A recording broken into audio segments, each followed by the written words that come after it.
You know, we always hear that history is written by the winners. But what if it's also written by catastrophe?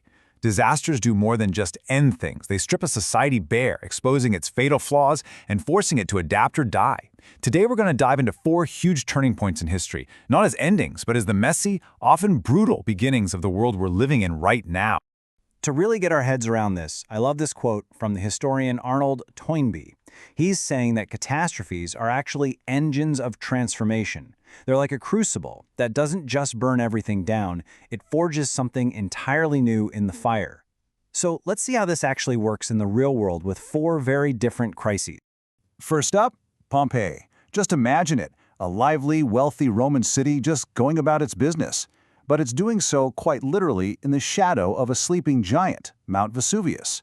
Their story isn't just about a volcano erupting, it's a terrifying lesson in what happens when you get too comfortable, when you start ignoring the warning signs that are right in front of your face. Okay, next up, the Titanic. I mean, this wasn't just a ship, right? It was this floating monument to human genius, a symbol of industrial might, and this belief that we had finally truly conquered nature. The disaster here was born from one simple thing. They started believing their own hype. The unsinkable myth, that turned out to be tragically, fatally wrong. And then we have the Black Death. This time, the catastrophe wasn't fire from the sky or ice in the water. It was something invisible, a microscopic organism that brought an entire continent to its knees. This plague showed just how fragile the medieval world really was, shattering a feudal system that had looked completely unshakable for centuries. And finally, we're looking at a completely different kind of disaster. This wasn't an act of God, this was a catastrophe engineered by humans, the famines that came with the partition of British India. This was all driven by politics, by lines drawn on a map, and it proves that the stroke of a pen can be every bit as deadly as a plague. So when you look at all 4, you start to see a pattern. Each one boils down to a distinct kind of failure, right?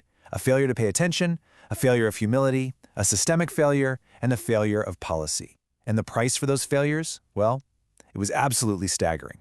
So in Pompeii, we're talking about roughly 16,000 people dead. And the truly heartbreaking part? It didn't have to happen.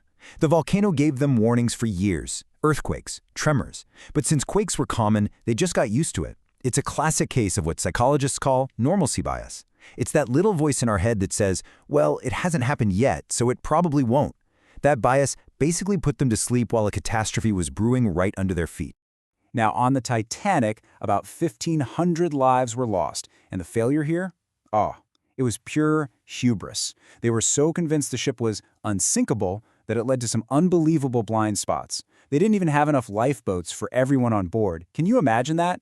And get this, they actually received multiple radio warnings about icebergs, but the operators were too busy sending personal telegrams for the wealthy first-class passengers. It's just astounding. The Black Death, though, that was on a whole other level. It wiped out up to 60% of Europe's entire population. It's almost impossible to wrap your head around that number. And what it did was expose the fatal flaw of the entire feudal system, which was built on one thing: peasant labor. So what happens when a huge chunk of your workforce just vanishes? The whole structure just starts to crumble. And in the Bengal famine of 1943, an estimated 3 million people died. And this is so important to understand, this was not caused by a drought. It was a failure of policy. Churchill's war cabinet was diverting food from India to support the war effort. It created what economists call a famine of entitlement, a horrific situation where the food actually exists, but government policy and pricing make it impossible for regular people to get it. They literally starved while grain was being shipped away.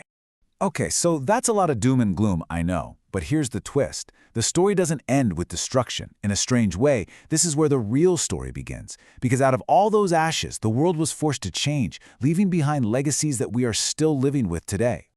Take Pompeii. When it was rediscovered in the 1700s, it was a total game changer. This wasn't about digging up dusty old artifacts. It was like finding a perfectly preserved photograph of a moment in time. You could see a loaf of bread still in an oven, graffiti on a wall. It made the ancient Romans real, Not just emperors and statues, but everyday people. This discovery is literally the birthplace of modern archaeology. The sinking of the Titanic led to immediate, concrete change. It's a perfect example of how tragedy can force reform. The first ever International Convention for the Safety of Life at Sea, or SOLAS, was created. It brought in rules that seem so obvious to us now, requiring 24-hour radio watches and, most critically, mandating enough lifeboats for every single person on board. These rules still govern the seas and save lives today. The Black Death basically hit the reset button on European society. All of a sudden, with workers so scarce, the surviving peasants could demand actual wages and freedom, shattering the old bonds of serfdom. Women filled the gaps in the labor force, gaining new economic power. And the church, which couldn't explain or stop the plague, saw its absolute authority start to crack, which helped pave the way for huge events like the Reformation down the line. The legacy of the Partition famines is a deep, generational trauma. The memory of man-made starvation is baked into the national psyche of countries in South Asia. It directly influences agricultural and food storage policies in India and Bangladesh to this very day. It's a permanent, painful reminder of the devastating human cost of colonial policy. So, okay, ancient history, right? Why should any of this matter to us now? Because these events aren't really locked in the past. They're not just stories in a textbook. You can hear their echoes all around us, in our modern world, in our policies, and in our biggest challenges. This is a perfect example of that whole history doesn't repeat, but it rhymes thing. During the Black Death, the port city of Venice made arriving ships wait offshore for 40 days. In Italian, 40 giorni. Sound familiar? That is literally where we get the word quarantine. And that exact medieval tactic became the blueprint for the global lockdowns during the COVID-19 pandemic. It's just wild, right? These events also teach us to be really careful about the myths we believe.